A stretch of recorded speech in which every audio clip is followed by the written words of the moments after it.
tous et merci d'être venus une nouvelle fois si nombreux au Centre Rabelais pour cette nouvelle Agora des Savoirs. Bonsoir également à toutes celles et ceux qui nous écoutent sur Divergence FM, actuellement en direct ou sur la page YouTube de l'Agora des Savoirs. Et bonsoir et merci à vous, Jean-Paul Demoule. Nous sommes très heureux de vous accueillir ce soir pour ce second rendez-vous de l'Agora des Savoirs. D'autant plus heureux que vous avez été un des tout premiers invités de la manifestation en 2010. Vous faites partie des 5 ou 6 premiers à avoir dit oui à l'Agora des Savoirs à l'époque où la manifestation commençait. Donc merci. Je rappelle à l'attention du public que vous êtes préhistorien, professeur émérite de proto-histoire européenne à l'Université Paris 1 Panthéon-Sorbonne et membre honoraire de l'Institut universitaire de France.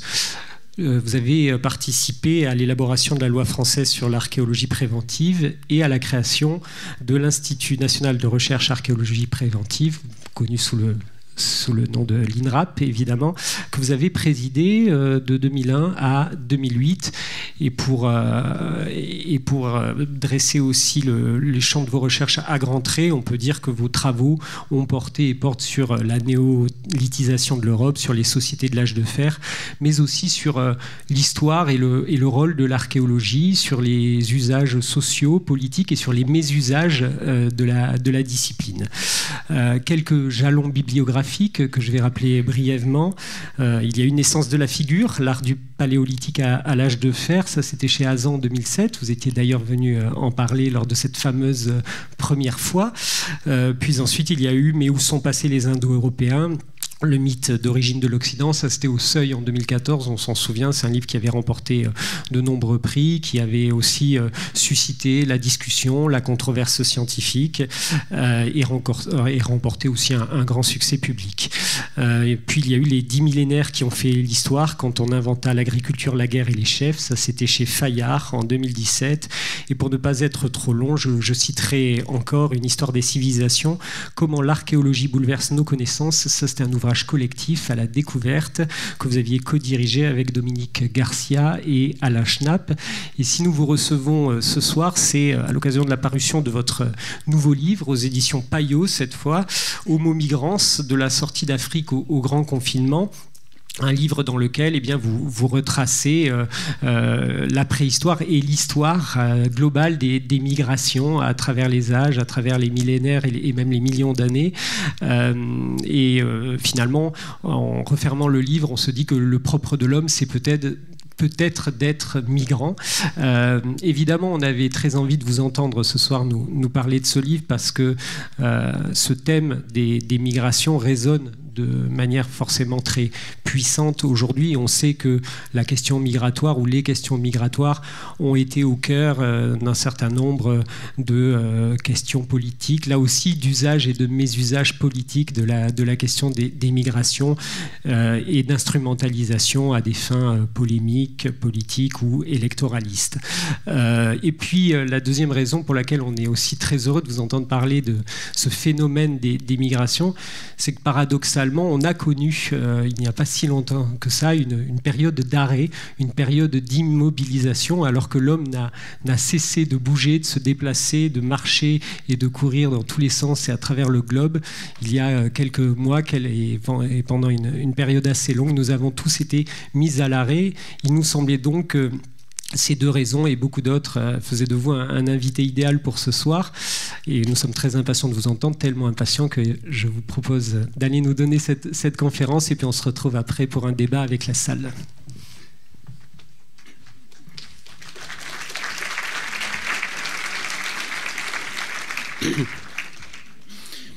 Merci beaucoup, merci pour cette présentation et pour cette invitation. Effectivement, j'ai voulu faire dans ce livre une histoire globale des migrations depuis les premières attestées jusqu'à nos jours strictement contemporains, en tâchant de vous montrer à la fois quelles étaient les différences, puisque des formes sociales très variées se sont succédées dans les 2 millions d'années qui nous concernent, mais aussi tâcher de vous montrer quelles étaient les constantes de cette manifestation particulière de l'humanité.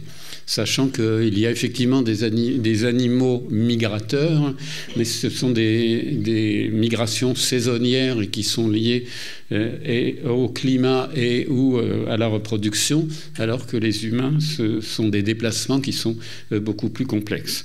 Alors juste un tout petit peu très rapidement de technique archéologique, comment on connaît effectivement une migration. Pour les périodes récentes, on a des textes dont tout va bien, mais je vous montrerai au passage que c'est pas non plus si simple dans certains cas. Quand on n'a pas de texte, on n'a effectivement que les objets. Donc, par exemple, on va se fonder sur le fait que ici, d'un côté en Grèce et de l'autre côté en Turquie, eh bien, on a exactement les mêmes formes de poterie, ce qui nous permet de prouver, et j'y reviendrai, que effectivement les premiers agriculteurs qui arrivent en Europe venaient de Turquie.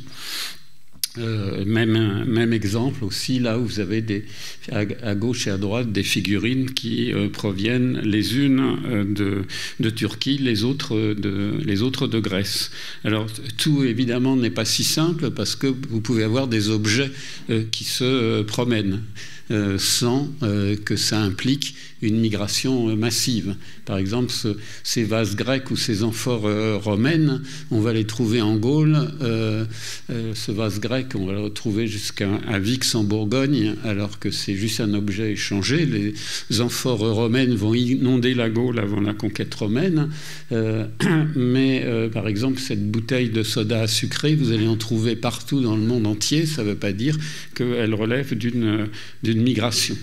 Alors, on a, outre les objets, toutes sortes de formes d'analyse physico-chimique, biologique, complexes. Là, il y a par exemple ce qu'on appelle le strontium. C'est un élément rare qui se fixe dans nos os quand on boit de l'eau et qui vont varier en fonction du contexte géologique et qui permettent de voir s'il y a accord ou non, quand on fouille votre tombe et vos os, s'il y a accord ou non entre le sous-sol géologique et vos propres os, et donc si vous êtes mort là où vous êtes né ou pas.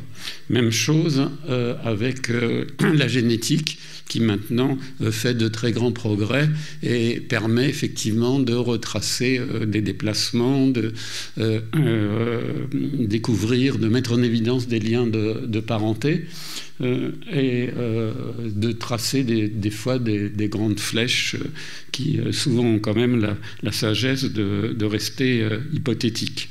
Alors pourquoi les migrations ? Il y a effectivement le point de vue de ceux qui partent, partir pour des raisons climatiques. C'est ce qui est en train de se produire de plus en plus de nos jours, parce qu'on est trop nombreux en un endroit précis. C'est ce qui va se produire à partir du moment où on va inventer l'agriculture et l'élevage, pour des raisons économiques ou pour des raisons politiques, s'il y a un régime dictatorial, par exemple, sachant que la différence, j'y reviendrai, entre migration politique et économique est quand même très floue, parce qu'on peut considérer que c'est politique de vouloir partir d'un endroit où, avec sa famille, on ne peut pas avoir une vie convenable, et il y a un tri des fois, hein, il n'y a pas eu de problème pour l'arrivée des Ukrainiens, alors qu'il y en a eu beaucoup pour l'arrivée d'autres réfugiés, et de même, par exemple, les réfugiés de Cuba étaient considérés comme politiques par les États-Unis, mais pas ceux de Haïti, qui étaient considérés comme économiques, alors qu'il s'agissait d'une dictature. Et une autre manière de déplacement, c'est les conquêtes militaires suivies de colonies de peuplement. le point de vue de ceux qui arrivent quelque part. Effectivement, ça peut être des réfugiés ou des colons.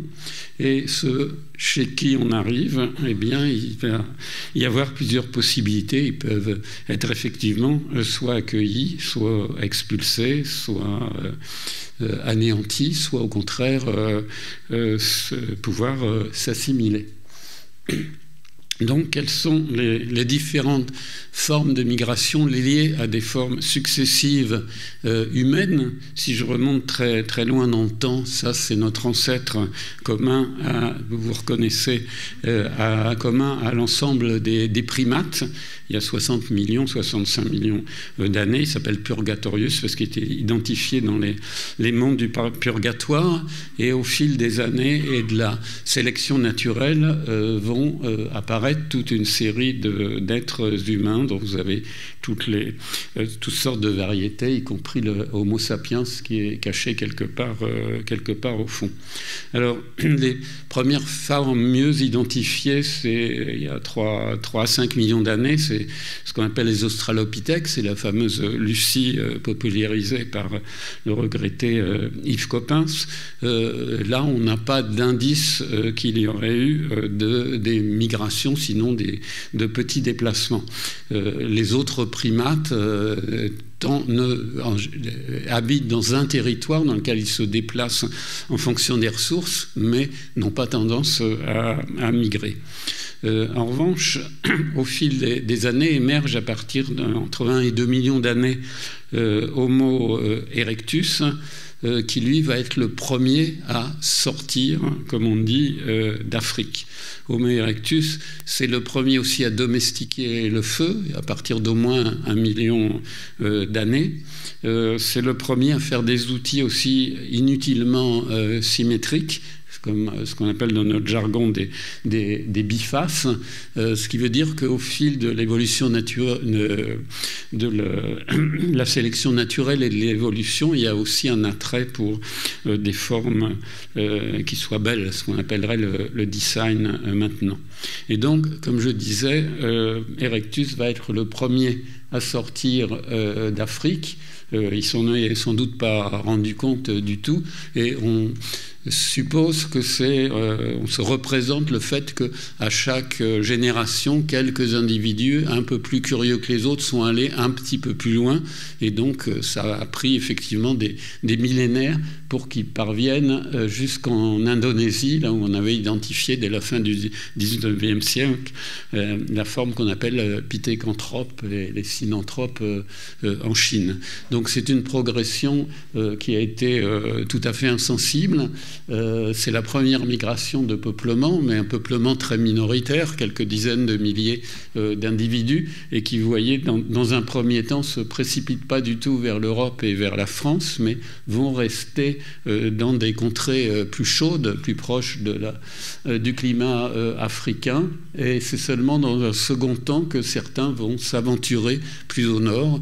Ils ont été la première fois que des espèces... Des outils préhistoriques ont été admis, c'est justement des erectus dans la vallée de la Somme, il y a, au milieu du 19e siècle, eux-mêmes vivant il y a 600 ou 700 000 ans et atteignant jusqu'aux îles britanniques. Et puis donc apparaît Homo sapiens, il y a à peu près 300 000 ans, qui va ensuite... cette fois se répandre dans l'ensemble du globe en quelques dizaines de milliers d'années. Dans un premier temps, comme Erectus, il va partir vers l'est, rester dans des régions chaudes, et va atteindre l'Australie il y a 50 000 ou 60 000 ans, et c'est seulement à partir de 40 000 ans qu'il va se diriger au contraire vers l'Europe et atteindre notre territoire. Donc ce sont des petites sociétés de quelques dizaines de milliers, quelques dizaines d'individus qui nomadisent en fonction des ressources saisonnières. Et il y a 12 000 ans, quand on va rentrer dans l'actuelle période tempérée, l'actuelle interglaciaire, on estime qu'il n'y avait pas plus de 2 ou 3 millions d'Homo sapiens sur l'ensemble du globe. Et c'est là qu'il va se passer la rupture la plus radicale dans l'histoire d'Homo sapiens, c'est l'invention de l'agriculture et de l'élevage. Pourquoi à ce moment-là? À la fois parce que effectivement on entre dans une période interglaciaire, donc on peut faire de l'agriculture, et deuxièmement parce que Sapiens continue à évoluer. Ça faisait 100 000 ans qu'il était dans une période froide, et là avec un cerveau de plus en plus complexe, il arrive dans des conditions environnementales meilleures, et c'est quand même préférable d'être sédentaire plutôt que nomade, et donc l'agriculture va se répandre. Sans rentrer dans le détail, c'est la projection des foyers ici entourés de pointillés, des foyers d'invention de l'agriculture, et avec les espèces animales et végétales, et projetés sur les zones climatiques, ce qui vous montre que c'est dans les régions plutôt tempérées que l'agriculture a été inventée.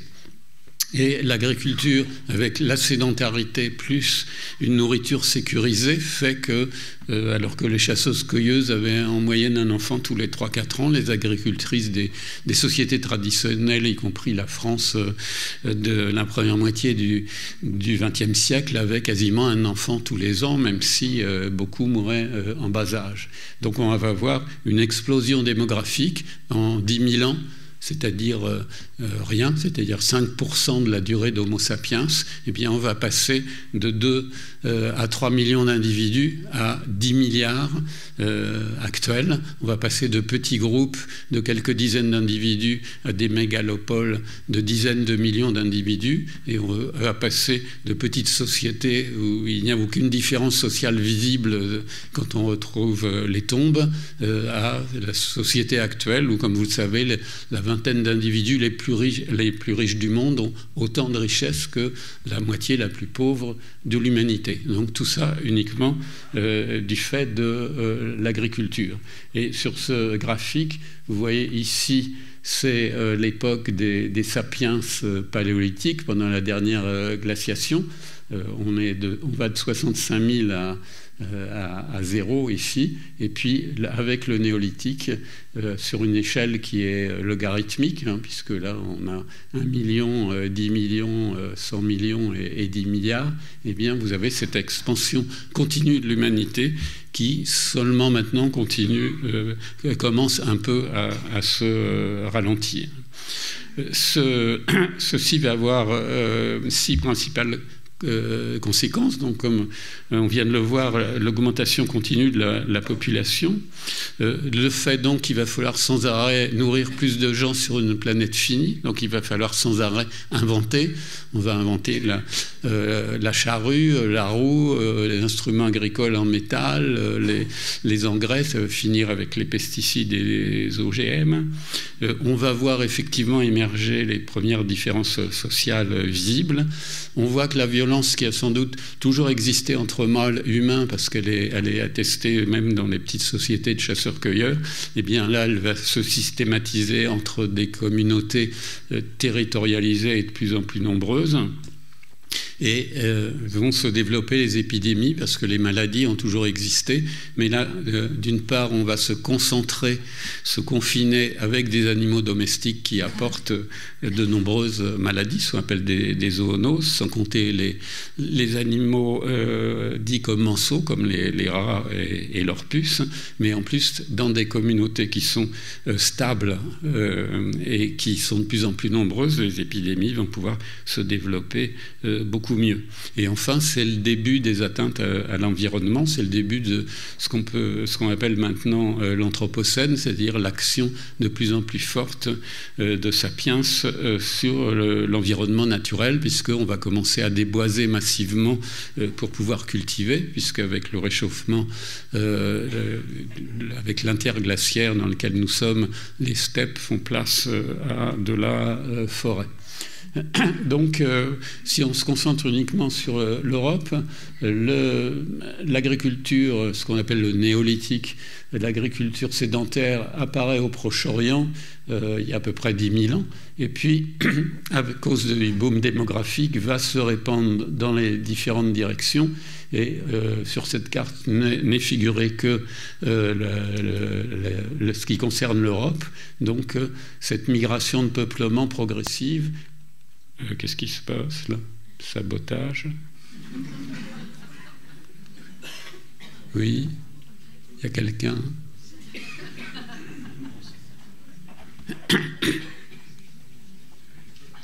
Ah, c'est revenu. Il a suffi que vous vous déplaciez pour que ça se mette à remarcher. La machine a eu peur. Donc à partir du Proche-Orient, l'ensemble de la péninsule balkanique va être occupé, et puis progressivement, en 2000 ans, à peu près entre 6500 et 4500, c'est l'ensemble de l'Europe qui va être occupé, avec un courant qui suit la Méditerranée, parce que ces gens-là, visiblement, préfèrent rester dans le même environnement et climat qu'au Proche-Orient, et d'autres qui vont s'aventurer en Europe tempérée avec effectivement un climat différent. Donc on a retrouvé des pirogues de cette époque, et ça c'est une reconstitution. Donc c'est navigation maritime, mais qui existait déjà avant, puisque quand l'Australie est atteinte par Sapiens il y a 60 000 ans, il y a eu des bras de mer à traverser. Et puis l'autre courant donc passe par l'intérieur de l'Europe. Il est très bien connu par ces grandes maisons collectifs qui peuvent faire jusqu'à 45 mètres de long, et donc va avancer comme un rouleau compresseur et va en même temps rencontrer les chasseurs-cueilleurs qui sont les descendants de ceux qui ont fait la grotte de Lascaux, de Chauvet, de Cosquer, etc., et qui étaient toujours là dans la grande forêt primaire vierge d'Europe, et qui se trouvaient très bien et qui n'avaient pas trouvé intéressant d'inventer l'agriculture.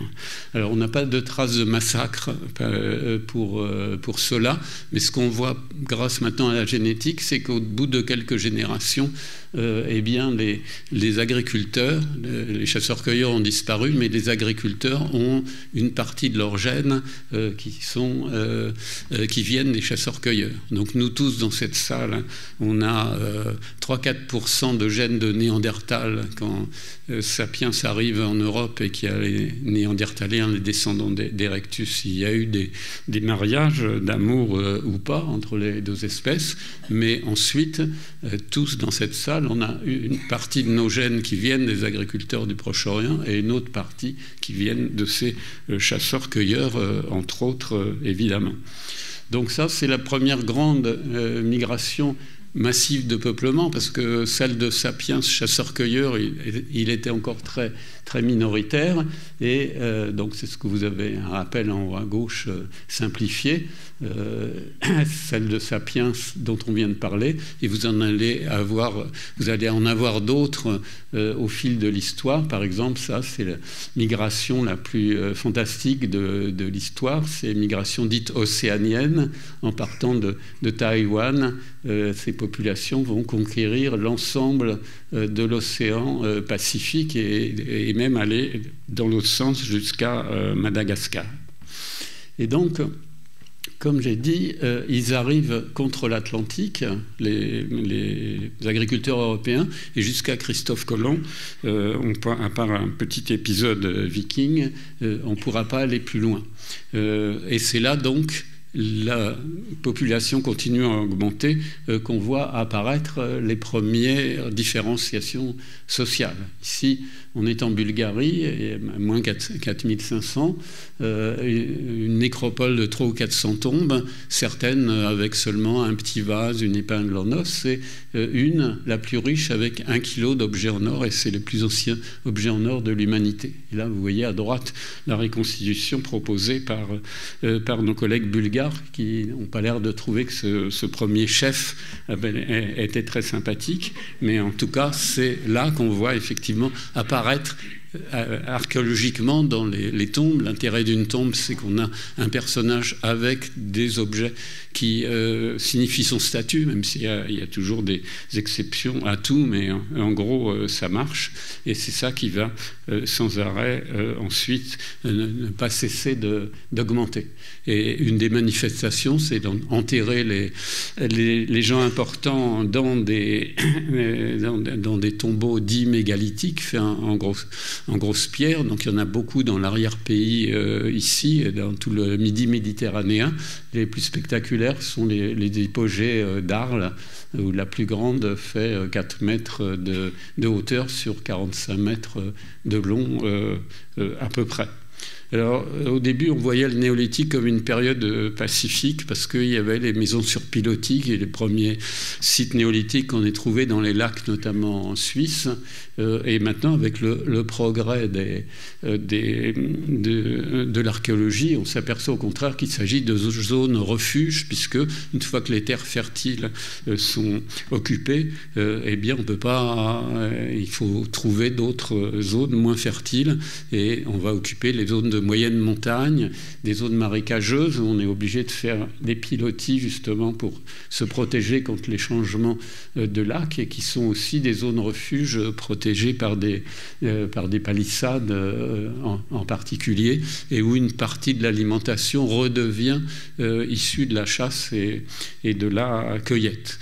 Et cette accentuation des conflits, on la vérifie bien archéologiquement sur beaucoup de sites où on va trouver aussi bien des systèmes de fortification, alors que les premiers villages néolithiques sont ouverts, et également des charniers en abondance, comme ici, portant toutes sortes de traces de coups qui montrent cette montée en puissance des conflits qui ensuite ne s'arrêtera pas. Alors, c'est aussi la période où est posé un très grand problème migratoire qu'on cherche depuis 300 ans, et ce serait, tout à l'heure, Gilles Pénal va citer un de mes livres, mais où sont passés les Indo-Européens, qui sont tâchés d'expliquer quel est le fait que une grande partie des langues d'Europe appartiennent à une même famille de langues qu'on appelle les langues indo-européennes, et sont distinctes, par exemple, ici, des langues ouraliques comme le finlandais, etc. Donc, on a toujours projeté le modèle romain. La conquête romaine donne naissance aux langues romanes, et on a essayé de faire venir ces gens soit des steppes, des bords de la mer Noire, soit au contraire de Scandinavie, c'est ce qui avait été repris par le nazisme, soit faire considérer que la colonisation néolithique de l'Europe, comme on vient de voir, a été faite par des porteurs de langue indo-européenne. Alors je le signale juste en passant, parce que sinon ça mériterait une séance à soi tout seul, mais c'est dans ces termes que se situe le débat actuel. Ce qui est sûr, c'est que ces langues sont apparentées, donc elles correspondent forcément à des événements historiques, mais peut-être beaucoup plus complexes qu'une simple migration à partir d'un point unique, parce que même les langues, en général, sont très mélangées. C'est pas la suite, une famille de langues, c'est pas un arbre généalogique avec des séparations régulières. Et un des grands phénomènes de cette période, qu'on a toujours du mal à interpréter, c'est ce qu'on appelle le campaniforme, parce que les vases sont en forme de cloche renversée, ici, campana c'est la cloche en latin, et qu'on voit entre disons 2600 oui c'est ça, 2600 et 2200 à peu près, exactement les mêmes formes de vases se répandre là où vous avez les taches rouges sur l'ensemble de l'Europe. Et donc ça concerne en particulier tout le midi méditerranéen, et c'est tout à fait fascinant, parce que quand on croise avec la génétique, eh bien le patrimoine génétique du gens du Nord et des gens du Sud est tout à fait très différent, alors que la culture matérielle est très proche. Donc voilà un exemple qui reste à résoudre et qui montre bien que cette question d'immigration est jamais aussi simple qu'on pourrait le penser. Donc toujours de même que l'agriculture va progresser, l'art de tuer son semblable va progresser grâce au métal. On va inventer les épées qui permettent de tuer de plus loin et du coup déclencher la course aux armements en inventant les cuirasses, les casques, les jambières, etc. Et donc on va avoir, suivant les régions, des sociétés inégalitaires qu'on appelle à la suite de l'ethnologie des sociétés à chefferie, parce qu'il y a des chefs comme ce qu'on a vu à l'instant à Varna, mais on va avoir aussi des sociétés qui vont aller jusqu'aux États et aux premières villes à partir de 3500-3000 avant notre ère. Là on est vers moins 2000, le monde des cités, Égypte, etc. va être quand même relativement restreint, hein, c'est ce qui est en orange. Les chefferies sont indiquées en vert, hein. Et en violet vous avez les nomades, mais en jaune vous voyez que c'est encore les sociétés de chasseurs-cueilleurs, hein. En vert les sociétés agricoles peu complexes. Donc c'est un processus qui va être extrêmement lent mais qui va générer à chaque fois des formes migratoires. Donc les premières villes les plus anciennes, comme ici en Mésopotamie, ou les premières villes en Égypte, ou les premières villes en Grèce avec le monde mycénien. Et ces formes urbaines, ces États, vont déclencher des formes militaires qui vont être beaucoup plus violentes, puisqu'on a beaucoup plus de monde. Les sociétés n'arrêtent pas d'augmenter et des formes migratoires qui, elles, vont être nouvelles. Et l'Europe, il y a 500 ans à peu près, elle peut être divisée en 3 zones. La zone des cités, les Grecs, les Romains, les Étrusques. La zone intermédiaire de royaumes en formation, les Celtes, les Thraces, les Macédoniens, les Scythes, et puis des sociétés à chefferie qui vont durer jusqu'au Moyen-Âge. Et donc ce monde des cités, je prends un exemple très proche, Latte, quelques kilomètres au sud de Montpellier, mes cités fortifiées, comme vous le voyez, comptoirs étrusques et lieux d'échange, les cités étrusques, grecques, romaines, commençant à instituer des comptoirs pour coloniser progressivement le sud, en particulier de la Gaule. Et vous voyez tous les points rouges, c'est toutes les cités qui sont créées par les Grecs un peu partout. Et là, il y a que les plus anciennes. La plus ancienne, c'est Marseille et Béziers. Marseille elle-même va avoir ses propres colonies, Nice, Agde, etc.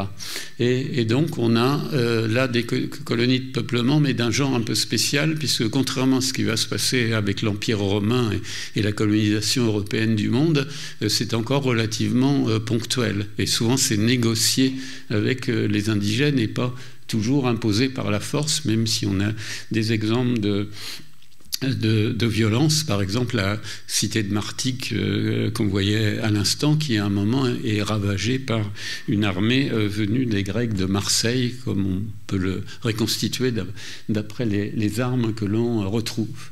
Donc ces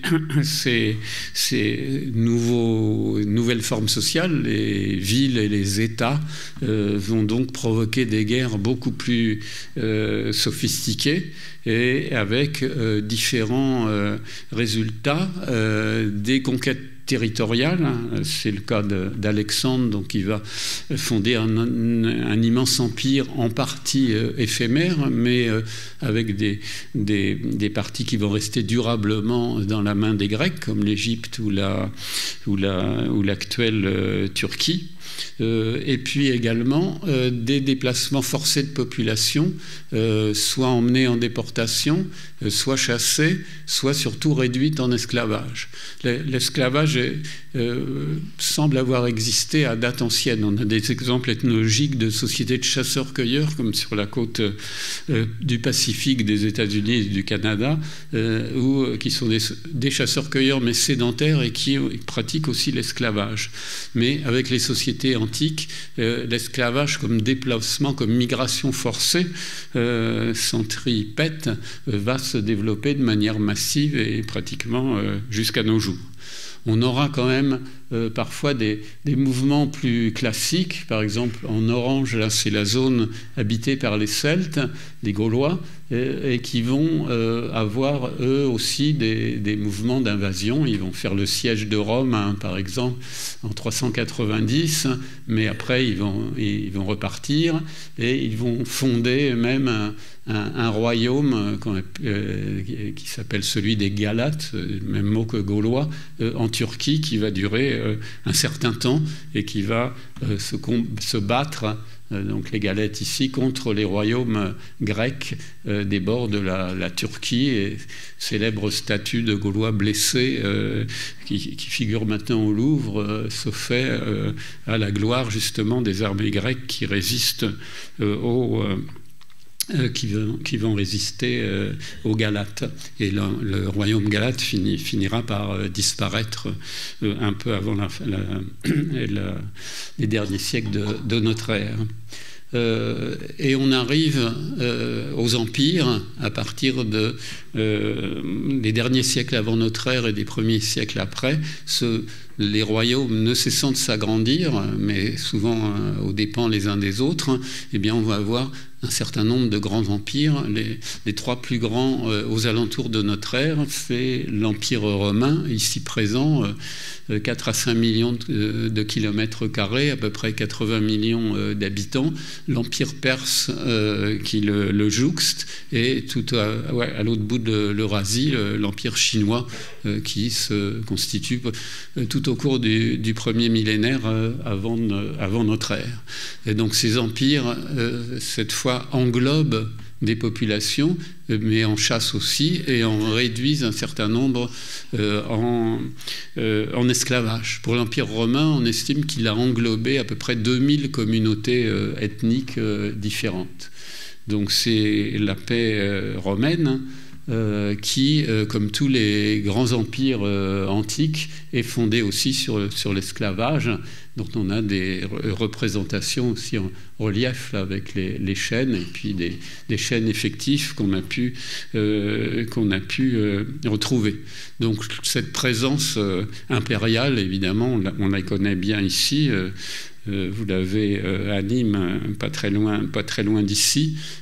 Et j'en profite justement pour, à propos d'archéologie, rappeler que c'est en même temps un patrimoine qui s'érode très rapidement, puisque sur le cours Jean Jaurès à Nîmes, sur 6000 m², a été construit un parking, mais à cet endroit-là, ce quartier de Nîmes avait été abandonné à la fin du 1er siècle après notre ère, et a été recouvert de terre, mais était resté sinon intact. On n'avait pas reconstruit dessus comme dans les autres parties. Donc il y avait des maisons avec leurs mosaïques, leurs peintures, des plafonds écrasés sur place, une fontaine avec le dieu Neptune, grandeur nature, des rues pavées, des mosaïques, et tout ça effectivement pour construire un parking. Et on peut se demander s'il y aura toujours des parkings et des voitures dans 2000 ans, alors que définitivement on aura détruit un quartier qui, je pense, dans un autre contexte, aurait sans doute été sauvegardé, protégé, parce que c'était pas très loin de Pompéi sous certains aspects. Alors certes, le parking vous remercie, mais c'est pas forcément une consolation suffisante, et on peut se demander des fois si ceci justifie cela. En France, par exemple, il y a autant de ronds-points que dans le reste de l'Europe, à peu près 20 000. Est-ce que tous ces ronds-points se justifient? Est-ce que ce ne sont pas quelquefois des indices de la proximité entre élus locaux, boîtes de BTP et ingénieurs de l'équipement? Je n'en sais rien, mais c'est une question que certains se posent. Pas moi, évidemment. Donc, le maire de Nîmes, qui était très fâché au début parce que la loi depuis 2001 fait obligation aux aménageurs de payer pour les fouilles, au début était très mécontent, mais quand tout a commencé à sortir de terre, ses administrés se sont émus, et donc à la fin il a construit ce beau musée de la romanité, si bien, ce qui prouve qu'on peut toujours se racheter. Donc après, on arrive aux invasions barbares. Donc les invasions barbares, théoriquement, on a des textes. On sait que les barbares arrivent, que l'empire paisible et sympathique de Rome est détruit par les affreux barbares. En fait, la réalité est beaucoup plus compliquée. C'est le mérite d'un historien actuel, Bruno de Mézil, d'avoir montré justement cette complexité. Là, c'est pour les adultes, son gros livre qu'il a coordonné, Les barbares, et il y a aussi les barbares expliqués à mon fils, si vous voulez l'expliquer à vos enfants. Parce qu'une des choses importantes, c'est que tous ces barbares sont quand même chrétiens. Ils sont pas catholiques au sens strict, c'est une variante du christianisme qu'on appelle arianisme, du nom du prophète, enfin de l'homme d'église Arius. Donc ils sont chrétiens. D'une part, un certain nombre sont déjà dans l'Empire. Les armées romaines sont composées beaucoup d'ex-barbares. Et la plupart du temps, ils s'installent dans l'Empire dans le cadre de traités avec Rome. Donc c'est quelque chose qui est très progressif. Et par ailleurs, l'Empire romain ne s'effondre pas totalement, c'est uniquement la partie occidentale qui va déboucher sur le Moyen-Âge, mais la partie orientale, l'Empire romain d'Orient, c'est-à-dire l'Empire byzantin, va durer un millénaire de plus. Donc cette question des barbares est donc en partie une reconstruction au cours du Moyen-Âge où on a barbarisé effectivement les nouveaux occupants. Mais c'est plus une opération de métissage progressif. Alors certes, ça ne s'est pas toujours fait de manière pacifique, mais l'Empire romain n'était pas très pacifique non plus. Il s'est construit de manière militaire et comme on a vu, il reposait sur l'esclavage.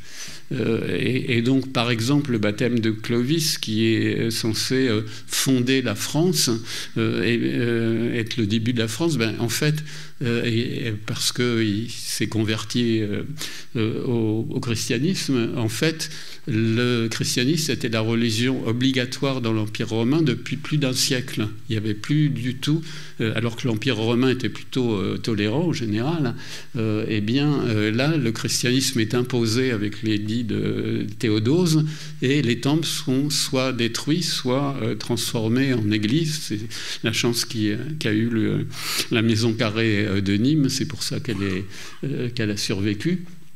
Donc il n'y a plus de non-chrétiens dans l'Empire. Donc la conversion de Clovis, ça ne concernait que lui et ses soldats. C'est le fait de s'immiscer à l'intérieur d'un bout de l'Empire et de pouvoir s'appuyer sur le réseau des évêques qui tenaient fermement l'ensemble de cette partie de l'Empire qui était devenue la Gaule.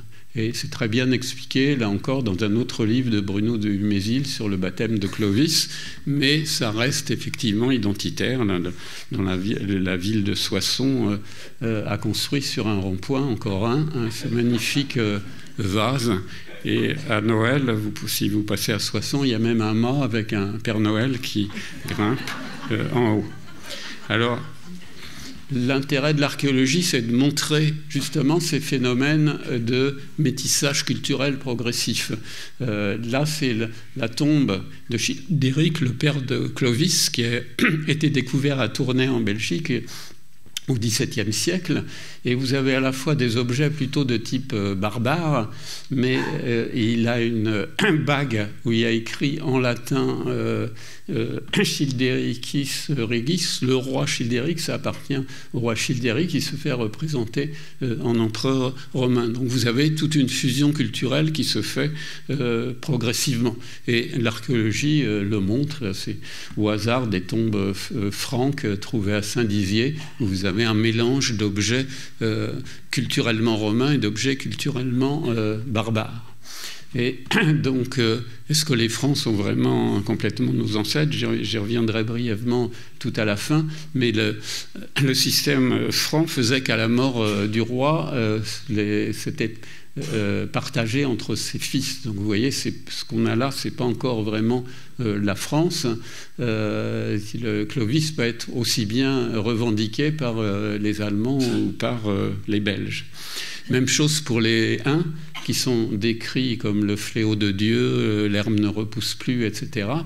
En fait, ils étaient très romanisés au point que la sœur de l'empereur, une certaine Gallia Placida, avait demandé Attila en mariage, et que c'était une des raisons de l'incursion d'Attila vers l'ouest. Il est battu au champ catalonique, quelque part en Champagne, mais en fait, les sources montrent que c'est pas les forces du mal contre le bien, c'est deux coalitions germaniques de circonstances dans les deux camps, beaucoup plus que des Huns contre des Romains. Je continue à descendre le cours de l'histoire. Une des formes migratoires, c'est les Vikings, qui vont faire toutes sortes d'incursions qui, certaines, seront sans lendemain. Ils atteindront même Terre-Neuve. Mais c'est eux qui vont fonder le premier État russe. Ici, si vous avez suivi les débats historiques sur l'Ukraine et la Russie, vous en avez peut-être entendu parler. Et puis, ils vont s'installer en Normandie. Nordman, c'est les hommes du Nord. Ensuite, progressivement, au cours du Moyen-Âge, une nouvelle forme migratoire qui apparaît et qui ne va pas disparaître ensuite, qui est liée au monothéisme, qui est liée aussi, bien sûr, à des intérêts à chaque fois militaires et de conquête. Mais il y a une nouvelle idée qui est le monothéisme, qui apparaît au début assez furtivement avec le culte d'Akhenaton en Égypte vers moins 1200, puis avec les Hébreux, mais qui va se développer avec le christianisme, puis avec l'islam. C'est l'idée complètement nouvelle et un peu bizarre qu'il n'y aurait qu'un seul Dieu et qui serait le seul vrai. Jusque-là, chaque peuple avait ses dieux. Si une ville perdait un combat, c'est que ses dieux étaient moins bons. Et donc, par exemple, dans la guerre de Troie, dans l'Iliade, eh bien, il y a des dieux des deux côtés et qui se battent entre eux. Mais l'idée que les dieux de vos adversaires n'existent pas et que c'est votre Dieu qui est à vous et que donc ça vous donne tous les droits, c'est une idée qui est effectivement complètement nouvelle et qui va donc s'exprimer aussi bien dans l'expansion de l'islam que dans les croisades, l'islam à partir du 8e siècle. Et donc ça, c'est toute la conquête de l'islam très rapide, en un ou deux siècles, qui va aller jusqu'à Narbonne, à peu près. Et puis, un peu plus tard, le cas des croisades. À chaque fois, il y a bien sûr des intérêts militaires et économiques, mais c'est aussi sous-tendu par cette idée de la vraie religion, et avec des effets directs de conversion forcée, etc. Donc là, la conquête arabe va aller jusqu'à Carcassonne, Narbonne, et même à Nîmes. On a retrouvé il y a quelques années plusieurs tombes qui sont des tombes de rituels musulmans, ainsi que à Marseille. Donc les croisades, pour y revenir, vont donc pendant un temps, pendant 2 siècles, conquérir et former des petits États au Proche-Orient qui sont néanmoins éphémères. Donc voilà l'état du monde vers l'an 1000, hein, avec la conquête arabe, la Chine, etc. Et un demi-millénaire plus tard, l'Europe qui va commencer à conquérir, à coloniser une partie du monde. Vous voyez l'Espagne ici, les premières colonies espagnoles qui seront suivies des colonies anglaises et françaises, et aussi les Portugais et les Espagnols qui vont s'aventurer vers l'extrême-orient, avec des effets aussi de conversion qui vont pas mal marcher au Japon. Il y aura à peu près 1 million de convertis au christianisme, mais le christianisme sera finalement interdit, et ça marchera beaucoup moins en Chine. Donc à partir de cette conquête, il va y avoir effectivement des déplacements massifs de population, à la fois de colonisation de la part des Européens, et puis surtout le phénomène de la traite esclavagiste atlantique, qui va prendre sur tout le long des côtes africaines, avec l'aide des petits royaumes africains qui se prenaient des prisonniers de guerre pour les échanger contre des biens occidentaux pour le bénéfice des élites africaines. Et donc à peu près 11 à 12 millions d'esclaves en 3 siècles. Alors, dans le monde arabo-musulman, c'était fait... la même chose s'est faite, c'est à peu près le même nombre, on estime 11 millions à peu près, mais sur un beaucoup plus long terme, sur à peu près un millénaire. Donc tout ça, évidemment, ne sera pas sans conséquence sur l'Afrique et sur la stabilité de cette région. Donc, évocation rapide de l'esclavage qui va créer des sociétés plus ou moins métissées, suivant qu'il y aura un apartheid ou pas dans les Amériques, sachant qu'effectivement c'est plus métissé au Brésil, mais que c'est paradoxalement le Brésil qui a le plus importé d'esclaves venus d'Afrique. Ces transports forcés ne sont pas propres aux esclaves venus d'Afrique, mais la colonisation anglaise de l'Amérique du Nord va entraîner d'autres déplacements, à la fois des génocides directs, qui serait une sorte de migration négative, si vous voulez. La population des deux Amériques, qu'on estime peut-être de l'ordre de 80 à 90 millions d'individus à l'arrivée des Européens, va être décimée de l'ordre de 90% d'après les estimations. Soit des massacres directs, soit les maladies apportées par les Européens. Et dans la mesure où les Anglais puis les États-Unis vont s'implanter de plus en plus massivement, mais avec l'apport sans arrêt d'une migration européenne dans le territoire actuel des États-Unis, eh bien, on va déplacer de force des populations entières, ce qu'on appelle justement le chemin des larmes, où vont être poussés sur les routes et beaucoup vont mourir en route. Donc, si on résume entre 1500 et 1914, en vert, vous avez toutes les migrations issues de l'Europe, hein, estimées à 32 millions à peu près, d'Européens qui s'installent, qui vont peupler les Amériques, massivement l'Amérique du Nord, Canada, États-Unis, Mexique, l'apport des esclaves en violet d'Afrique, et également l'apport entre 1500 et 1900 des esclaves déportés dans les pays arabo-musulmans. Mais aussi, il ne faut pas oublier la conquête du phare est russe, 10 millions de Russes qui vont petit à petit coloniser toute cette région de la Sibérie qui jusque-là était occupée par différentes populations, surtout de chasseurs-cueilleurs. Et moins connus, les Chinois aussi, qui vont s'installer dans une grande partie de l'Asie du Sud-Est, ceci donc jusqu'en 1914. Donc en 1914, voilà l'état de l'Afrique, les différentes trames, c'est les différents pays colonisateurs. Il ne reste plus que 2 pays indépendants en 1914, la Somalie, l'Éthiopie ici et le tout petit Libéria, qui était un morceau de territoire créé par les États-Unis quand ils ont voulu remettre dans l'autre sens des descendants d'esclaves. Tout le reste appartient soit à la France, là en hachure, soit en pointillé, l'Angleterre, etc. Et voilà l'Empire britannique, qui est le plus grand empire de l'histoire du monde, avec 33 millions de kilomètres carrés, aussi grand que l'Empire mongol, et qui n'a d'ailleurs pas duré tellement plus longtemps, parce que l'Empire britannique a duré 2-3 siècles. Et ça vous évoque l'indépendance progressive de tous les pays africains qui appartenaient à l'Empire britannique. Et ça, c'est une anecdote, mais qui est intéressante. C'est en 1988, ça faisait 200 ans que la colonisation anglaise de l'Australie avait commencé.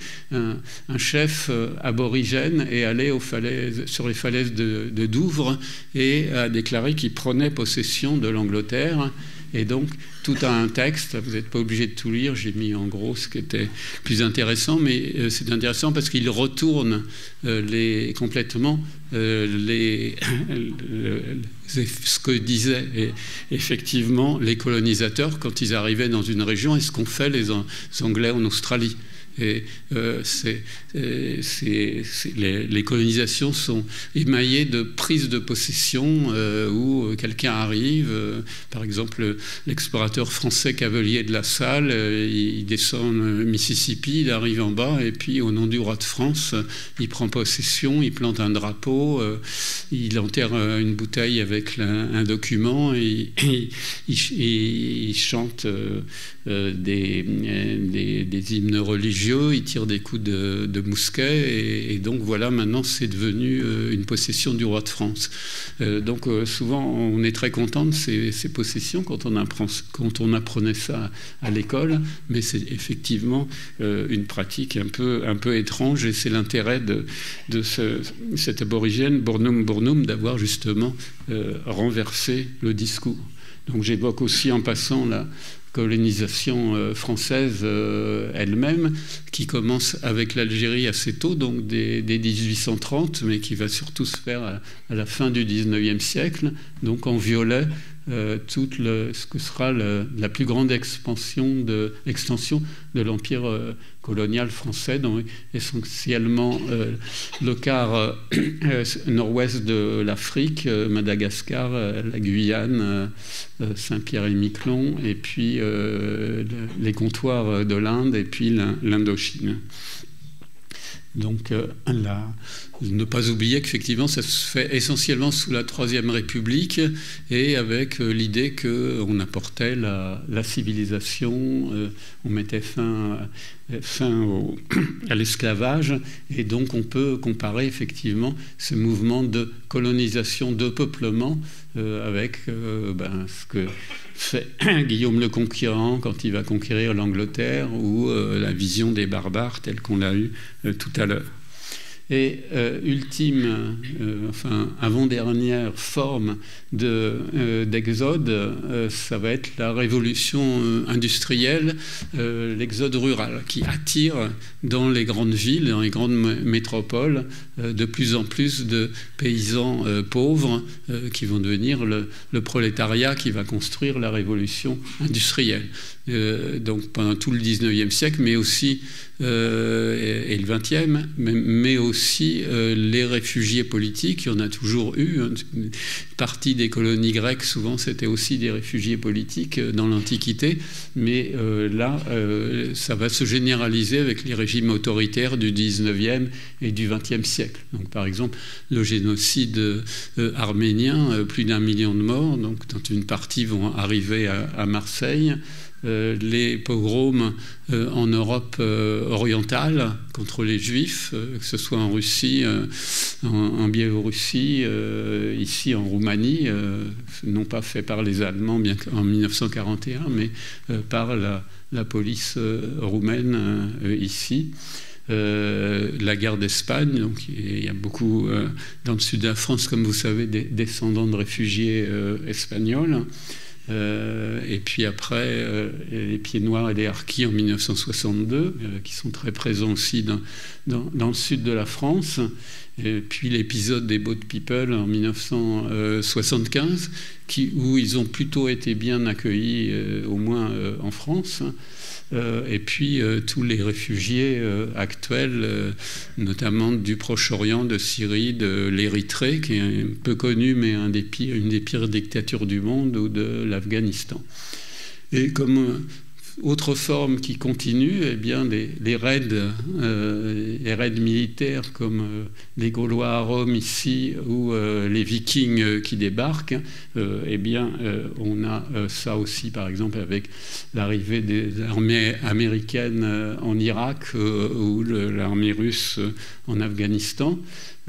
Et on peut comparer effectivement ici toutes les colonies grecques un peu partout, les points d'appui, mais qui ne sont pas une conquête territoriale gigantesque. La carte que vous avez en bas à droite, c'est toutes les bases américaines dans le monde qui, vous voyez, émaillent l'ensemble de la Terre, qui ne sont pas des colonies de peuplement, mais qui permettent effectivement de tenir le monde. Et bien sûr, sans commentaire, après la désintégration de l'Union soviétique, les renouveaux des conquêtes de l'ex-empire russe. Et on en arrive aux migrations donc contemporaines. Vous avez en violet les zones d'où les gens partent pour des raisons politiques ou économiques, et puis en vert les pays d'accueil. Et vous avez en rouge, c'est plutôt la fuite des cerveaux, c'est des intellectuels qui partent pour être mieux payés, et en bleu plutôt la main-d'œuvre pauvre. Ouais, une autre vision, avec ce qu'il faut se rappeler, c'est que la grande partie des migrations sont internes à chaque continent. En Afrique, 80% des migrations se font à l'intérieur de l'Afrique. Et l'ultime forme de migration qui ne va faire que s'accentuer, c'est les migrations environnementales. En rouge, c'est toutes les zones les plus exposées, à la fois soit à la remontée des eaux, là par exemple au large du Bangladesh, eh bien on a évacué déjà 1,5 million de personnes de la grande île côtière du Bangladesh. Il y a les régions qui vont être de plus en plus désertiques, et une partie des printemps arabes, notamment en Syrie, était née d'une crise environnementale. Et puis dans le Grand Nord, avec la fonte des sols gelés, eh bien, il y a des équilibres aussi de l'ensemble des bâtiments, entre autres. Et si bien que là, de 1900 à nos jours, vous voyez augmenter en bleu, c'est toutes les catastrophes liées au climat qui n'arrêtent pas d'augmenter de manière très notable. Vous voyez, on est passé de 71 à 3200 en 2007. Alors, est-ce que c'est la fin des migrations ? Puisque, comme le disait Régis Penalva en entrée, on a vécu un épisode d'immobilisation. Et de fait, maintenant, une bonne partie de la guerre se fait par missile, par des gens qui sont dans des bunkers et qui ne bougent pas. Le sport, ça se fait de plus en plus dans des salles ou en courant autour de son pâté de maison. Les marchandises, grâce à Amazon et autres, elles arrivent directement. Et ça a effectivement fait exploser les chiffres de la vente en ligne pendant le confinement. Donc le télétravail également. Et donc, on pourrait penser que c'est une tendance lourde de l'humanité.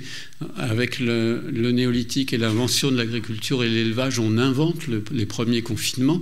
On ne sort plus de sa maison que pour cultiver ses champs autour du village. Et avec les premières villes, on n'a même plus besoin de sortir puisque les nourritures arrivent chez les commerçants et que plein d'activités sédentaires se développent avec les villes, les artisans, la bureaucratie, aussi le clergé, la police, etc. Donc il y a et avec les villes, on développe l'écriture qui permet de communiquer avec quelqu'un sans le voir pour la première fois, et l'écriture elle-même va utiliser des moyens de transmission de plus en plus rapides, le parchemin, le papier, l'imprimerie, le télégraphe et donc Internet. Donc il y a effectivement une tendance lourde. Alors on va chercher des contre-exemples. On dit, bah oui, il y a les migrants, mais est-ce que les migrants, leur but, c'est pas de se promener indéfiniment, c'est de pouvoir de nouveau se sédentariser dans un endroit qui soit plus sûr. Et les derniers nomades qui existent encore un peu, comme vous savez, il y en a notamment dans notre région, notamment en Camargue, eh bien, ils sont en général plutôt mal vus. Les seules formes de migration qu'on aurait, c'est le tourisme, effectivement, qui concerne à peu près 10% à peu près de 10 à 15% de l'humanité. Donc on ne peut pas dire oui, mais il y a le tourisme, on se promène partout. En fait, ça ne concerne qu'une petite partie de l'humanité, c'est à peu près 10% du PIB mondial. Et de plus en plus de sites naturels comme le Mont Blanc ou Stonehenge ou les alignements de Karnak sont fermés, commencent à être fermés ou contingentés parce que justement il y a trop de monde. Et une partie des touristes, c'est les croisières en mer où vous êtes enfermé dans une boîte flottante d'où vous sortez que pour monter dans un bus qui vous emmène dans un lieu touristique et de souvenirs à acheter et qui vous ramène de nouveau dans le bateau. Autre chose, c'est effectivement les paradis fiscaux. C'est un exemple de migration économique. C'est des gens qui veulent préserver leur maigre bien et le soustraire à la solidarité nationale. Donc c'est effectivement des migrants économiques.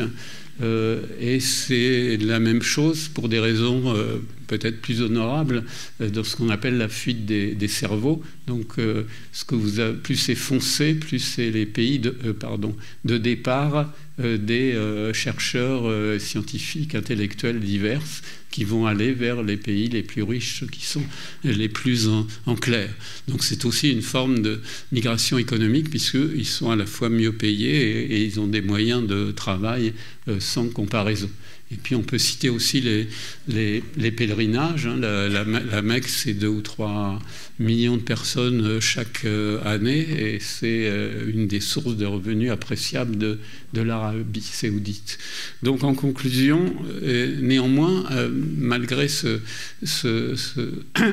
passage en revue très, très varié, on peut considérer qu'on a 5 grandes constantes des origines à nos jours.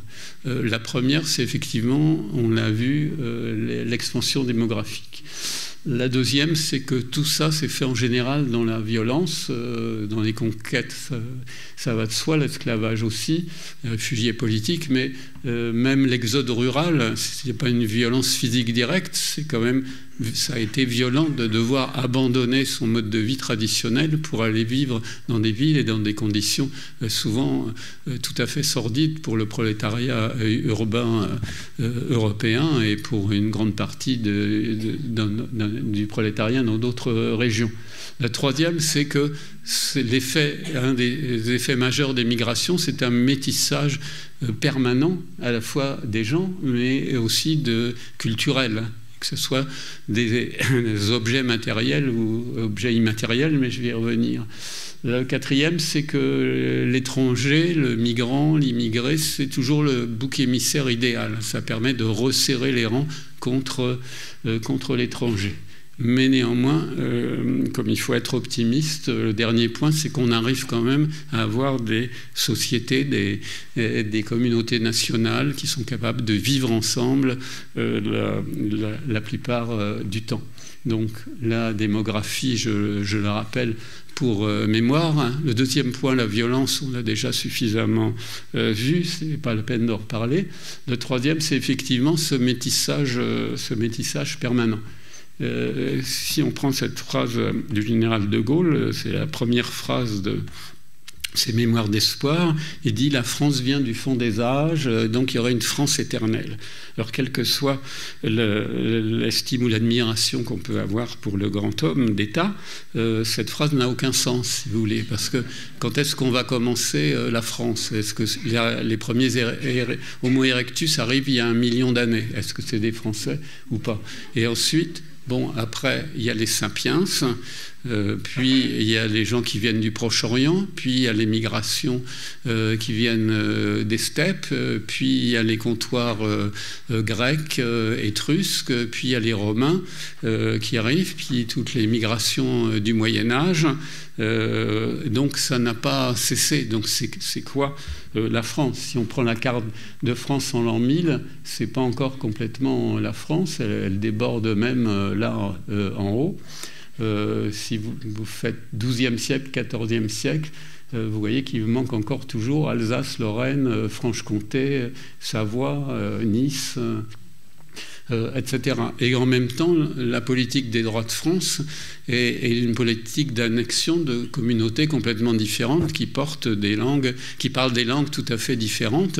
C'est pas la peine de l'évoquer ici même en Occitanie, mais ça concerne aussi bien les Basques, les Bretons, les Alsaciens, les Flamands.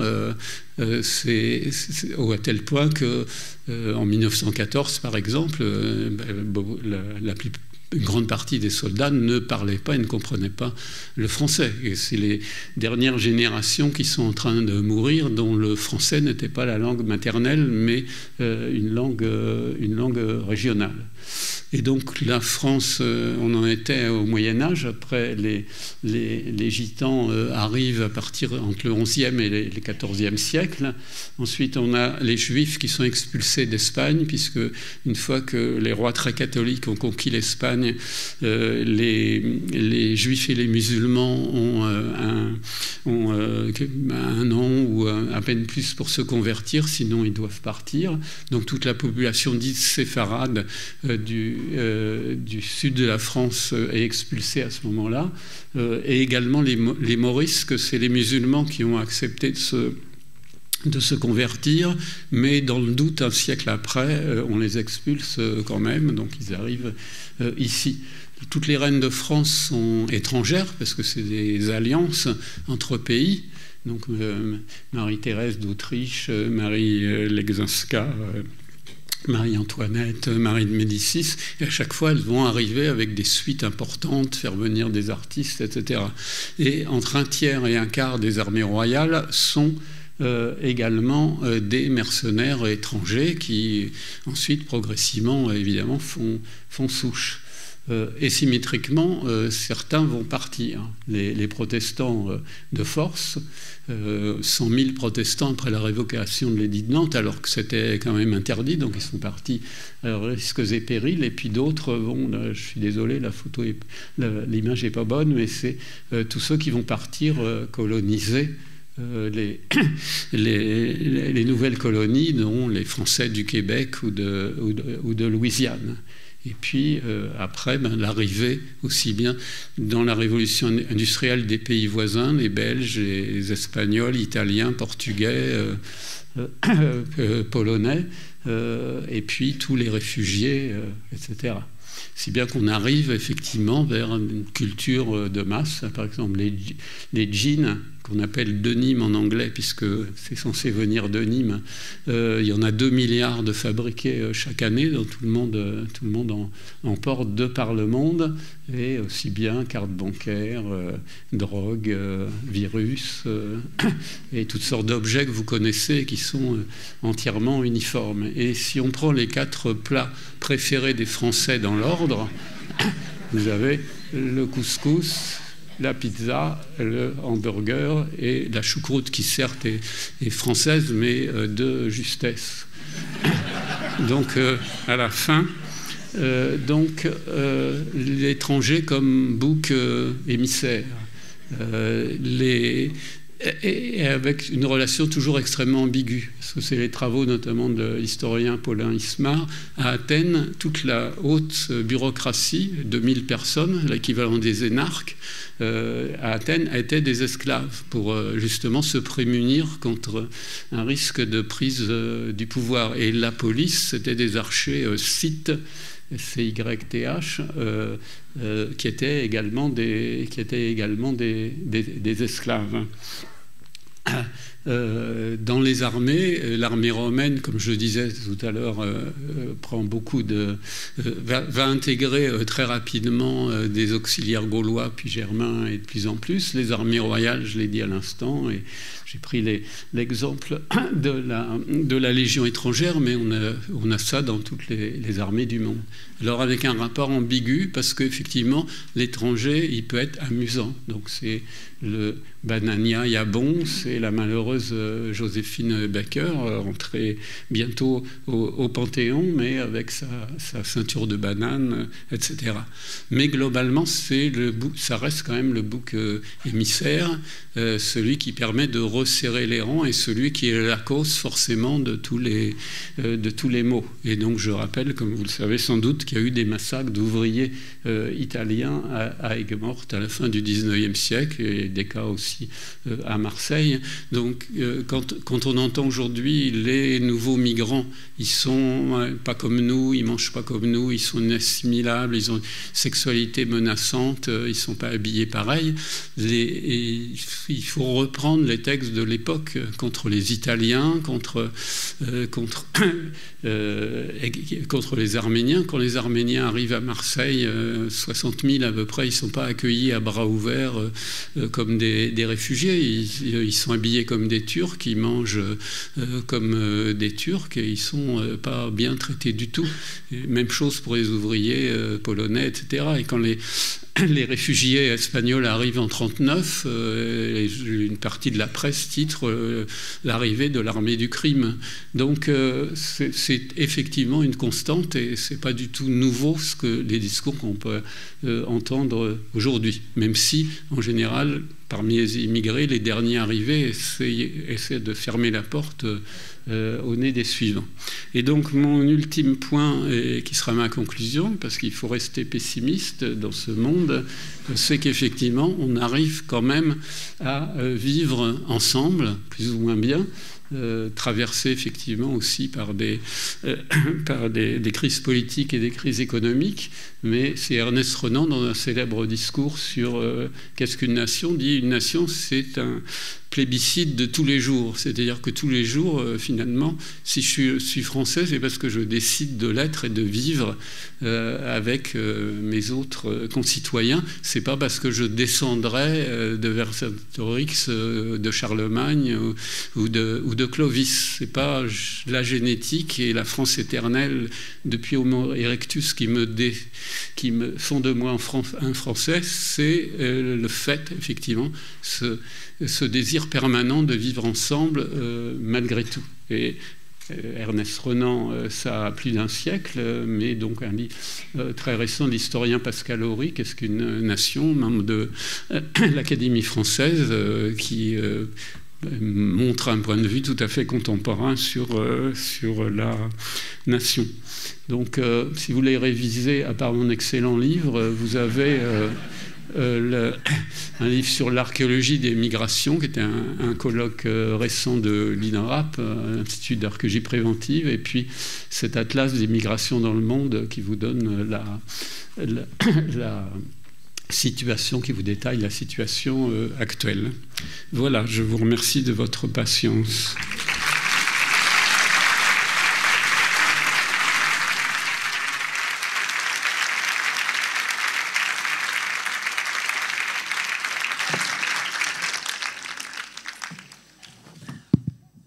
Merci beaucoup Jean-Paul Demoule pour cette passionnante traversée de l'histoire humaine à travers le prisme des migrations.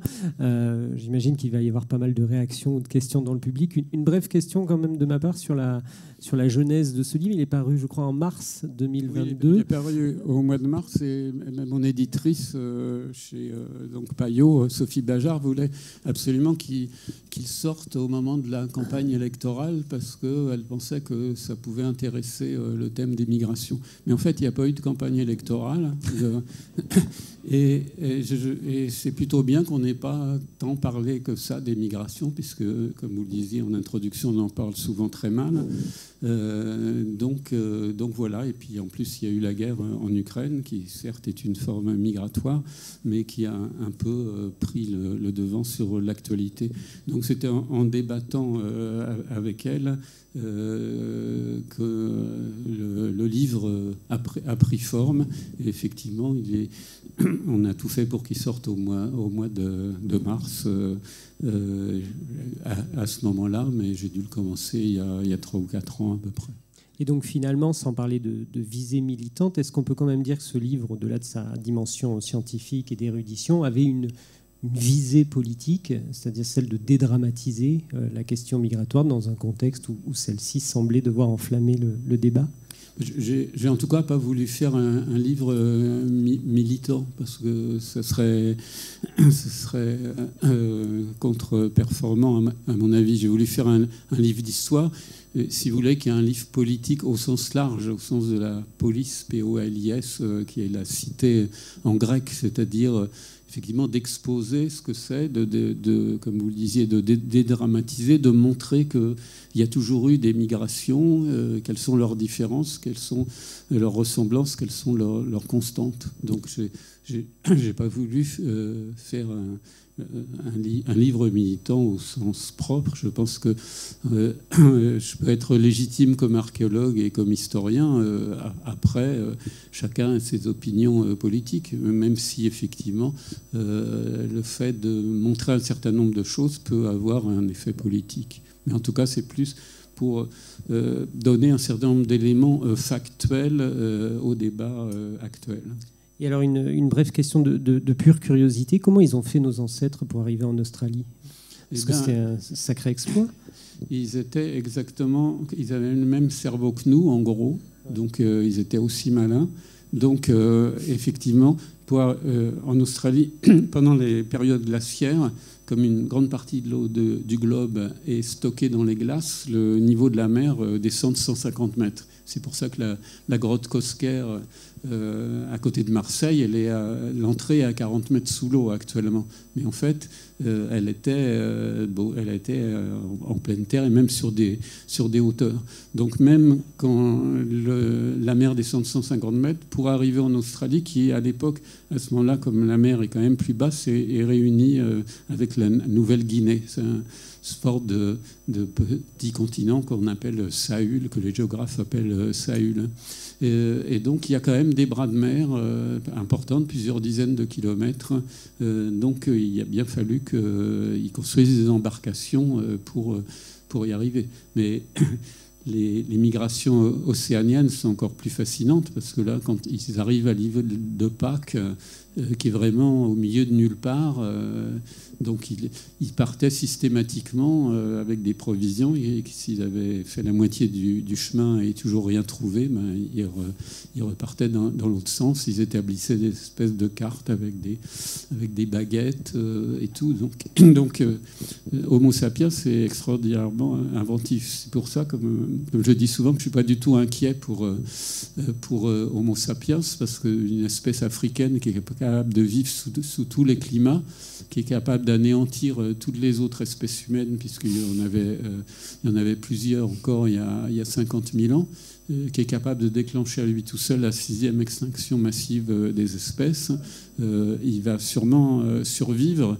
et s'adapter. Simplement, les conditions climatiques qui arrivent feront qu'il y aura certainement des conflits, qu'il y aura sans doute des millions ou des dizaines de millions de morts, mais comme on n'était que 30 ou 40 000 au départ, il en restera quand même suffisamment, ou même 1 ou 2 millions au moment de l'invention de l'agriculture.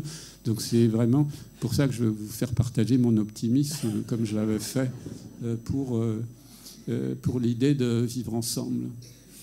Je veux bien poser la première question. D'abord, je vous remercie pour cette belle conférence et j'adhère à votre conclusion. Cependant, je voudrais poser la question, combien de générations faut-il pour se sentir sédentaire d'un endroit, c'est-à-dire l'inverse, parce qu'on voit d'appartenance à un endroit? Je pense que c'est de l'ordre de 3-4 générations globalement. Un des indicateurs, c'est le taux de fécondité. On sait que les femmes qui viennent de régions à fort taux de fécondité, ce qui terrorise tout le monde, au bout de 2-3 générations, elles ont le même, si on prend le cas de la France, elles ont le même taux de fécondité que les Françaises de souche, si tant est qu'il y ait des Français de souche, comme j'essayais de vous le montrer. Donc je pense que quand on voit quelqu'un comme M. Zemmour, qui à l'origine est un juif d'Afrique du Nord, qui nous donne à nous, les Français de souche, puisque je suis berrichon, moi, qui nous donne sur combien de générations de francitude, on voit que il suffit de pas grand-chose, de pas longtemps. C'est encore une autre raison d'être optimiste.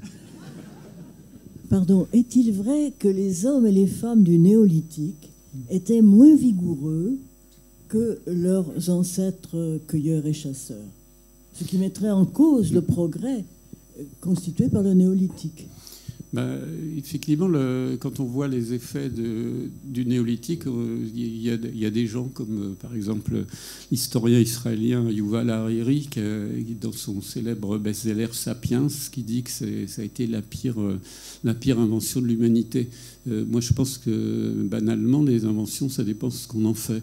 Et donc, pour répondre plus précisément à votre question, c'est vrai que dans un premier temps, il y a une baisse de stature des premiers agriculteurs, parce que vous êtes sédentaire et en même temps vous faites des gestes qui sont pénibles et répétitifs, et vous imposez une nourriture nouvelle pour laquelle les chasseurs-cueilleurs n'étaient pas faits depuis 300 000 ans. Ils mangeaient autrement. Et c'est là qu'on voit les caries dentaires exploser et l'obésité qui concerne maintenant près de 2 milliards d'humains sur 8. C'est la plus grande, on pourrait appeler ça une épidémie, même si ce n'est pas par des virus, la plus préoccupante, parce qu'on meurt beaucoup plus d'obésité que du coronavirus. Eh bien, tout ça vient de ce changement alimentaire très, très brutal, puisque, comme je vous disais, 10 000 ans, c'est 5% de la durée. Alors, ça ne veut pas dire qu'il faut retourner au paléolithique. Vous pouvez trouver sur Internet toutes sortes de gens qui vous proposent un régime paléo qui n'a aucun sens, puisque c'est plus la même nourriture. Mais ça veut dire qu'effectivement, il faut tenir compte du fait qu'on est une espèce de primate omnivore et donc avoir une alimentation qui soit à la fois équilibrée et pas trop trafiquée. Et donc, au début, effectivement, il y a cette baisse. Les chasseurs-cueilleurs sont plus grands. Et il y a quelques dizaines d'années, quand on faisait encore des races, on disait, il y a on appelait des cro-magnonoïdes robustes, les chasseurs-cueilleurs traditionnels d'Europe, et on parlait de méditerranéens graciles pour les premiers cultivateurs, et on pensait que c'était deux races différentes. Et effectivement, au début, la mortalité même a tendance à augmenter un peu. La courbe monte, il y a un petit tassement, puis après, on arrive à gérer effectivement ces problèmes causés par tous ces changements très brutaux. Mais c'est vrai que l'agriculture est beaucoup plus pénible. Simplement, en général, dans les sociétés, les tâches les plus pénibles sont plutôt confiées aux femmes qu'aux hommes. Ce qu'on voit chez les chasseurs-cueilleurs, les femmes sont chargées de la cueillette, qui est beaucoup plus pénible, mais qui apporte au moins les 2/3 de l'alimentation, mais qui est beaucoup moins prestigieuse que la chasse, qui, elle, est réservée aux hommes. Et souvent, quand on invente des instruments qui permettent de rendre les tâches moins difficiles, et souvent, ils sont monopolisés par les hommes. Donc voilà, je pense quand même que l'agriculture a été une bonne idée, parce que sinon on ne serait pas en train de se parler, on serait dans une forêt à ramasser des champignons, ce qui est intéressant mais qui a ses limites. Mais les sociétés sont ce que les gens en font. Donc s'ils sont contents comme ça, il faut être content avec eux. Pas de nostalgie pour un certain âge d'abondance, alors? Oui, c'était la thèse d'un ethnologue américain, Marshall Salins, qui est décédé il n'y a pas longtemps, qui disait les seules vraies sociétés d'abondance, c'est les chasseurs-cueilleurs, puisque l'abondance, elle n'est pas absolue, elle est relative. Par exemple, tous dans cette salle, notre niveau de vie est bien meilleur que celui de Louis XIV, avec tous les instruments électriques, smartphones et autres. On a calculé que ça représentait à peu près la force de travail de 150 esclaves. Donc, et notre niveau de vie sera certainement ridicule par rapport à celui de l'humanité dans 10 000 ans, si elle est toujours là. Donc, c'est juste un rapport entre le temps de travail et le résultat, c'est-à-dire l'alimentation. Donc, Salins s'est fondé beaucoup sur des sociétés qui, effectivement, dans des milieux relativement abondants, travaillaient 3-4 heures par jour. Donc, ils avaient la semaine de 20 heures en moyenne. Donc, c'est pour ça qu'il disait c'est les seules vraies sociétés d'abondance. Je me pose toujours des questions relatives au peuple tzigane qui n'est pas sédentarisé et quelque part je les admire, mais je ne comprends rien. Comment ça se passe, comment ils sont, comme ça, voilà. D'une part, il y a un débat sur l'origine des tziganes, parce qu'il parle des langues qui sont reliées aux langues de l'Inde du Nord. Donc il y a l'idée qu'ils viendraient de l'Inde du Nord, mais historiquement, on ne les identifie, donc, comme je disais, au milieu du Moyen-Âge qu'à partir des Balkans. On n'a rien avant. Donc on les appelle des fois gypsies à cause de l'Égypte, ou bohémiens parce qu'ils étaient censés venir de Bohême, etc. Donc effectivement, c'est des gens qui aiment bien se déplacer, encore que une grande majorité maintenant est sédentarisée. Sinon, je ne suis pas du tout spécialiste de la question. Il y a plusieurs excellents livres sur les tziganes. Je crois même qu'il y avait un professeur de Montpellier qui a écrit dessus. Mais beaucoup sont sédentarisants. Et par ailleurs, il n'y a pas vraiment complètement un sentiment collectif, parce qu'ils peuvent parler des langues différentes, avoir des religions différentes, des comportements différents aussi. Oui, bonsoir. Récemment, il est paru un ouvrage, je pensais en début d'année, qui s'appelle « Au commencement était une nouvelle histoire de l'humanité ». Oui. Donc de David Graeber, qui est un anthropologue, et puis d'un archéologue. Et donc, je ne l'ai pas lu, cet ouvrage, il est assez important. J'ai lu quand même le 4e de couverture, et ça m'a assez surpris.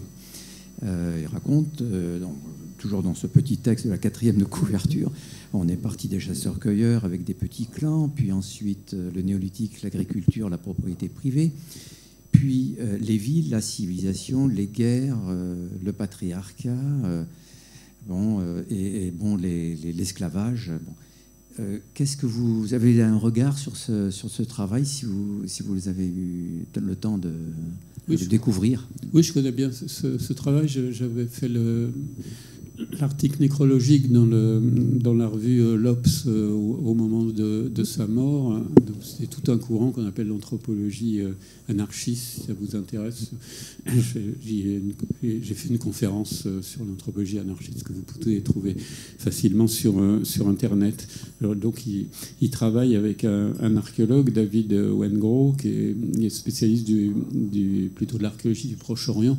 Donc ils ont la thèse que l'histoire humaine, c'est pas un chemin de fer fou avec des sociétés de plus en plus compliquées, mais qu'il y a eu des bifurcations, qu'il y a des moments, par exemple des sociétés paléolithiques, où on peut voir d'éventuelles différences de richesse, qu'il y a pu y avoir des villes, hein, comme les cités de la civilisation de l'Indus, il y a 4000 ans, ou comme certains moments dans la ville de Teotihuacan au Mexique, où on ne voit pas de traces de différence sociale. Donc on pourrait avoir des sociétés complexes, mais qui ne seraient pas très hiérarchisées. Alors globalement, c'est un gros livre, comme vous disiez, 600 ou 700 pages. C'est un best-seller, il a été traduit dans une trentaine de langues. Le titre anglais est The Dawn of Everything, l'aube de toute chose.